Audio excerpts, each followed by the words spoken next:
China accused of violating Philippines' maritime laws in latest intrusion into waters. Filipino officials have flagged fears over China sending one of its survey ships into its waters for the second time in a year, as Beijing has been hounded for flouting maritime territory. Teodoro Locsin Jr., Philippine Foreign Affairs Secretary, insisted the government never gave permission for China's Jiazheng research ship to stay in Filipino waters. The department had approved a request for shelter from the Chinese embassy over bad weather. Commodore Armin Balilo, Philippine Coast Guard spokesperson, disputed the official's account and said the Chinese ship left the waters before midday on Monday.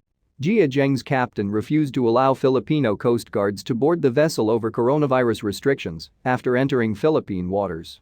The ship entered the waters on January 29 according to the spokesman, but the Philippine Department of Foreign Affairs Maritime Division claimed Jiazheng was spotted in Philippine territory from January 27. It marks the second time the research vessel entered Philippine-held waters in the Pacific Ocean in the last year. Risa Hontiveros, Philippine opposition senator, blasted the re-entry of the Jiazheng into Filipino waters. The senator said the crew's refusal to allow Coast Guards to board was a violation of our rights under international law. She added, "Inside our territorial sea, we have an unambiguous right to board and inspect. If we are talking about COVID-19 protocols, our law applies, not China's." Antonio Trillanes, former senator, insisted the Philippine Coast Guard should have immediately apprehended the Chinese ship. He added, "The fact that it didn't apprehend the Chinese vessel shows the deferential treatment of our own Philippine Coast Guard towards China. This is yet another manifestation of Duterte's policy of subservience to Beijing." Jay Batongbakal, a University of the Philippines maritime expert, added on Twitter, "Seeking refuge is fine, but if the vessel is a foreign government ship, then there should be no obstacle to simple diplomatic courtesy."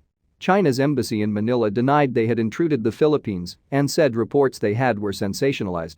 It said, "The fact is that the Chinese scientific survey ship is seeking humanitarian shelter in Philippine waters due to unfavorable weather and sea conditions in the Pacific, where they are scheduled to conduct a research mission." Malicious hype-up and irresponsible and baseless accusations that run counter to common sense are not acceptable and should not be appeased in a society that believes in rule of law and international norms as well as mutual respect. China has been frequently criticized by other countries for its aggressive maritime territory claims. U.S. President Joe Biden reaffirmed Washington's commitment to Japan, Taiwan and the Philippines to help them defend their waters against China. Since Mr. Biden took office, a U.S. aircraft carrier group led by the USS Theodore Roosevelt entered the South China Sea on January 23 to promote freedom of the seas. In response, Chinese military aircraft practiced a mock attack on U.S. aircraft carriers nearby the Theodore Roosevelt.